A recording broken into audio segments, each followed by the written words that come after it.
মাস ধরে Rajshahi medical college হাসপাতালে রোগীদের জন্য বিনামূল্যে জলাতঙ্ক রোগের ভ্যাকসিন সরবরাহ বন্ধ রয়েছে।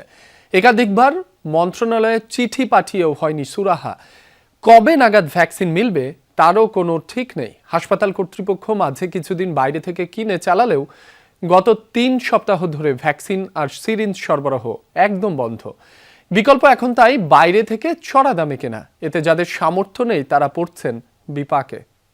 বাংলাদেশের প্রথম 5D AI ইনভার্টার যুক্ত সর্বোচ্চ বিদ্যুৎ সাশ্রয়ী Jamuna air conditioner. Rajshahi medical college হাসপাতালে প্রতিদিন গড়ে 280 থেকে 320 জন রোগী জলাতঙ্কের টিকা নেন। দীর্ঘ 6 মাস থেকে হাসপাতালে রোগীদের জন্য বিনামূল্যে জলাতঙ্ক রোগের ভ্যাকসিন সরবরাহ একদম বন্ধ রয়েছে। ধাক্কা সামলাতে হাসপাতাল কর্তৃপক্ষ কিছুদিন বাজার থেকে ভ্যাকসিন কিনে চালিয়েছেন। তবে গত 3 সপ্তাহ ধরে ভ্যাকসিন আর সিরিজ সরবরাহ একদম বন্ধ রয়েছে। ফলে শহরের ফার্মেসিগুলোতে গিয়ে চড়া দামে এই দুই পণ্য কিনতে হচ্ছে রোগীদের। এখানে আমি শুনলাম ভ্যাকসিন নেই সরকারিভাবে, তো আমাদের আগে একজন ভ্যাকসিন এসেও ডোনেট করে গেছে একটা ভ্যাকসিন, তো ওনারটাই আমরা দিলাম। আর সিরিঞ্জ একটা বাইরে থেকে 10 টাকা দিয়ে কিনে আনতে হয়েছে। হাসপাতালে আসার পর বললো যে এখানে ইনজেকশন সাপ্লাই নাই, বললো যে এই ইনজেকশনটা হচ্ছে বাইরে থেকে কিনে আনতে। তো এটা এখন কিনে নিয়ে আসার পরে এখন সিরিজও সাপ্লাই নাই, এখন ওইটাও কিনে নিয়ে আসার পরে তারপরে এটা ইনজেকশন দেওয়া লাগবে।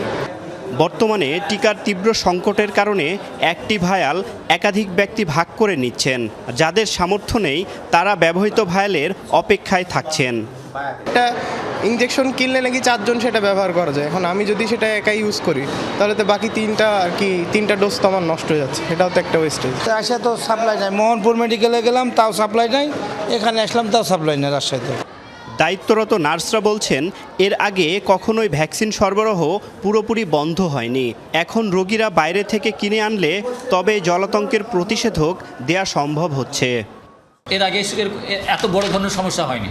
হয়তো ঢাকা থেকে আসতে একদিন হয়তো মাল আসছে, আচ্ছা পৌঁছতে পারলো না সেদিনকে, তখন হয়তো একটা দিনের জন্য, কিন্তু এর আগে এত বড় সমস্যা কোনোদিন হয়নি।